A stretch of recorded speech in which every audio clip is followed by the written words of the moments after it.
পুরনো ১৯৬১ সালের income tax act থেকে নতুন ২০২৫ সালের আয়কর আইনের শিফট করার যে আসল ছবিটা, আজকের এই বিশ্লেষণে আমরা সেটাই রেকর্ড করব। বাইরে থেকে দেখে নতুন আইনটাকে বেশ ছিমছাম আর সোজা মনে হচ্ছে, তাই না? কিন্তু এর ঠিক গভীরে এমন কিছু গাণিতিক হিসেব বা বলতে পারেন ট্যাক্স ট্র্যাপ লুকিয়ে আছে, যা আগে থেকে জানাটা একেবারে মাস্ট। তো চলুন শুরু করা যাক। এখন সবার মনেই ঘুরপাক খাচ্ছে সবচেয়ে বড় প্রশ্নটা। নতুন আইটি অ্যাক্ট 2025-এ প্রপার্টির ক্ষেত্রে এই যে ইন্ডেক্সেশন বা মূল্যবৃদ্ধির সূচকের সুবিধাটা ফিরিয়ে আনা হলো, এটা কি সত্যিই কোনো রিলিফ, নাকি অঙ্কের মারপেচে ফেলা একটা বিরাট ট্যাক্স ট্র্যাপ? সাধারণ চোখে দেখলে মনে হতেই পারে, বাহ, এটা তো একটা বিশাল ছাড়, কিন্তু ভেতরের অঙ্কটা বলছে অন্য কথা। চলুন ব্যাপারটা একটু খতিয়ে দেখা যাক। শুরুতেই পুরনো আর চেনা সেকশনগুলোর সাথে নতুন আইনের একটা কুইক ম্যাপিং করে নেওয়া যাক, তাহলে বুঝতে সুবিধা হবে। পুরনো সেকশন 48, যেটা দিয়ে আমরা ক্যাপিটাল গেইনের হিসেব করতাম, সেটা এখন একেবারে বদলে গিয়ে হয়ে গেছে সেকশন 72। আর লং টার্ম ক্যাপিটাল গেইনের সেই বিখ্যাত সেকশন 112, সেটা এখন সেকশন 197। নতুন এই কোডটিকে বেশ গুছিয়ে কম্প্যাক্ট করে মাত্র 535টি সেকশনের মধ্যে নিয়ে আসা হয়েছে। বেশ গোছানো লাগছে, তাই না?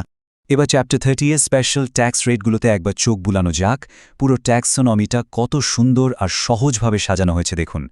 সেকশন 196 বলছে শেয়ারের শর্ট টার্ম ক্যাপিটাল গেইনের সোজা 20% ট্যাক্স। সেকশন 197 অনুযায়ী সাধারণ লং টার্ম ক্যাপিটাল গেইনের রেট হল 12.5%। আর সেকশন 198 বলছে শেয়ারের লং টার্ম গেইনে 1.25 লক্ষ টাকার ওপর ওই একই 12.5% ট্যাক্স। ওপর থেকে দেখলে মনে হবে সব কিছু একদম জলের মতো সোজা, কোনো জটিলতাই নেই। কিন্তু আসল খেলাটা শুরু হচ্ছে ঠিক ওই ক্যাপিটাল গেইন ক্যালকুলেট করার সময়টায়। সেকশন 72-এর ধাপগুলো একবার দেখা যাক। প্রথমে ফুল ভ্যালু অফ কনসিডারেশন, মানে সোজা কথায় বিক্রয় মূল্যটা নিতে হবে। সেখান থেকে ট্রান্সফার এক্সপেন্স আর তারপর কেনার খরচ বা কস্ট অফ অ্যাকুইজিশন ও ইমপ্রুভমেন্ট বাদ দিতে হবে। ব্যাস, বেরিয়ে আসবে ক্যাপিটাল গেইনের পরিমাণ। ফার্স্ট গ্ল্যান্সে এই ক্যালকুলেশন ইঞ্জিনটা খুবই সিম্পল মনে হচ্ছে, তাই তো? তবে এখানে একটা খুব সূক্ষ্ম কিন্তু ভীষণ ইম্পর্ট্যান্ট চেঞ্জ আছে। নতুন আইনে ডাবল ডিডাকশন বা দুবার ছাড় নেওয়ার রাস্তা কিন্তু একেবারে সিল করে দেওয়া হয়েছে। ধরুন হাউস প্রপার্টিতে লোনের ইন্টারেস্টের ছাড় অলরেডি নেওয়া হয়েছে, তাহলে সেকশন 72-তে ক্যাপিটাল গেইন হিসেব করার সময় সেটা আর কস্ট থেকে কোনোভাবেই বাদ দেওয়া যাবে না। একইভাবে চ্যাপ্টার 8-এর কোনো ডিডাকশনও ক্যাপিটাল গেইনের এগেনস্টে ক্লেম করা চলবে না। ট্যাক্স কালেকশনের সিস্টেমটাকে আরও টাইট করার জন্যই এই ব্যবস্থা। এবার একটা খুব ভাইটাল তারিখের দিকে নজর দেওয়া যাক। 23শে জুলাই 2024। এটা একটা বিশাল কাট অফ ডেট, কারণ ঠিক এই দিনটির আগে কেনা ইমমুভেবল প্রপার্টি মানে স্থাবর সম্পত্তির ক্ষেত্রেই ইন্ডেক্সেশনের একটা স্পেশাল রিলিফ অপশন আনলক করা হয়েছে। এই তারিখটা মাথায় রাখাটা খুবই জরুরি, কারণ এর পরে পুরো গেমটা চেঞ্জ হয়ে যায়। পার্লামেন্টে প্রচুর তর্ক বিতর্কের পর সেকশন 197(3)-এর আন্ডারে এই বিশেষ অপশনটা আনা হয়। অপশনটা কি? হয় ইন্ডেক্সেশন ছাড়াই 12.5% রেটে ট্যাক্স দিতে হবে, অথবা ইন্ডেক্সেশনের সুবিধা নিয়ে 20% রেটে ট্যাক্স দিতে হবে। মানে যেটাতে ট্যাক্স কম আসবে সেটাই বেছে নেওয়া যাবে। এটা শোনার পর তো রিয়েল এস্টেট ইনভেস্টরদের মনে হয়েছিল, যাক বাবা, এ তো এক বিশাল জয়। কিন্তু দাঁড়ান, এখানে আসল প্লট টুইস্ট। এই পুরো আইনের সবচেয়ে বড় মিস্ট্রি বা রহস্যটা হলো দ্য কম্পিউটেশন ডিসকানেক্ট। আইনের ড্রাফটে একেবারে স্পষ্ট করে বলে দেওয়া হয়েছে যে ইন্ডেক্সেশন বা মূল্যবৃদ্ধির সুবিধা শুধুমাত্র ফাইনাল ট্যাক্স ক্যালকুলেশনের সময় পাওয়া যাবে। একদম বেস লেভেলে, মানে সেকশন 72 অনুযায়ী যখন ইনকাম কম্পিউটেশন বা মূল আয় গণনা করা হবে, তখন কোনো ইন্ডেক্সেশন পাওয়া যাবে না। তার মানে কি দাঁড়ালো? খাতায় কলমে আয়ের পরিমাণটা বিশাল হয়ে রেকর্ড হবে। সত্যি কথা বলতে কি, এই প্রভিশনটা ড্রাফটিং স্কিল দেখে রীতিমতো অবাক হতে হয়। যিনি এই প্রভিশনটা ড্রাফট করেছেন তিনি নিশ্চয়ই অত্যন্ত ব্রিলিয়ান্ট কোনো আইএএস বা আইআরএস অফিসার।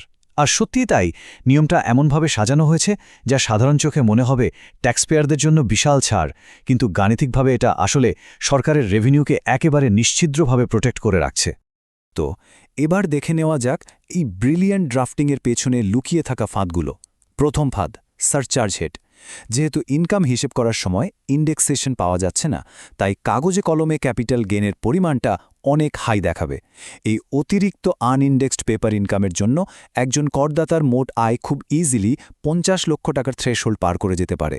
আর আয় একবার 50 লক্ষের গণ্ডি পার করলেই ব্যাস, মোট করের উপর সোজা 10% সারচার্জের খাড়া নেমে আসবে। ব্যাপারটা আরেকটু ক্লিয়ার করা যাক। ধরা যাক ইন্ডেক্সেশন ছাড়া আনইন্ডেক্সড পেপার গেইন হল 40 লক্ষ টাকা আর অন্যান্য আয় 15 লক্ষ টাকা।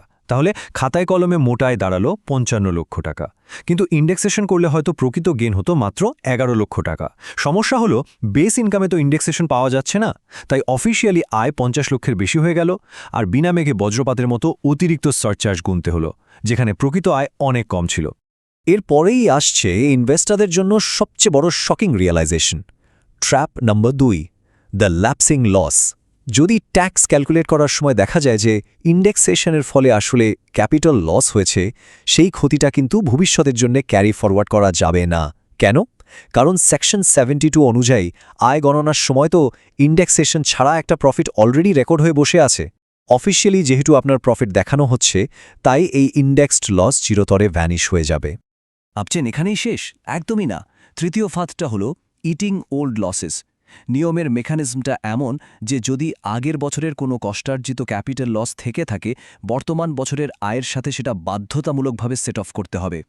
আর যেহেতু এই বছরে ইন্ডেক্সেশন ছাড়া একটা বিশাল ফেক পেপার প্রফিট তৈরি হয়ে বসে আছে, তাই আগের বছরের আসল লসগুলো এই অবাস্তব লাভের সাথে অ্যাডজাস্ট হয়ে একেবারে জলে যাবে। তো সব শেষে একটা অত্যন্ত গুরুত্বপূর্ণ প্রশ্ন দিয়ে আজকের এই বিশ্লেষণ শেষ করা যাক। এই নতুন ট্যাক্স রেজিম কি সত্যি আইনকে সহজ করল, নাকি আরও উন্নত আর স্মার্ট গাণিতিক হিসেবের আড়ালে জটিলতাগুলোকে সুকৌশলে লুকিয়ে রাখল? এই যে ইন্ডেক্সেশন ফিরে আসার খবর শুনে প্রাথমিক একটা স্বস্তি পাওয়া গিয়েছিল, হিসেবের গভীরে লুকিয়ে থাকা এই ট্র্যাপগুলো সেই স্বস্তিকে কি একেবারে ম্লান করে দিচ্ছে না? এই প্রশ্নটা রইল ভাবার জন্য। আজকের বিশ্লেষণ এখানেই শেষ করছি।